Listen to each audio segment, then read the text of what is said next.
It's time for a nice cup of tea on Bank Holiday Sunday. And that cup of tea, whilst all the neighbours are away, I'm cutting the trees down.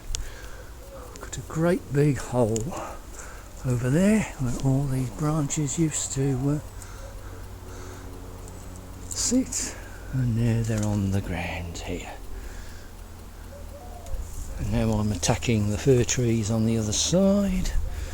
Anybody want any wood for log burning stoves? Please apply to the GATPR Pie Museum. A few more trees up there to chop down still, and just climb over the forest.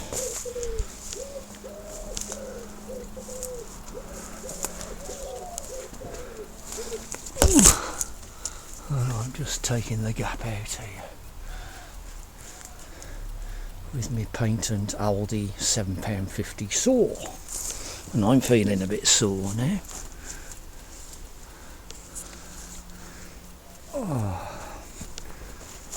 Still, it's better than going to a radio rally, far more productive, but more stuff still to store somewhere.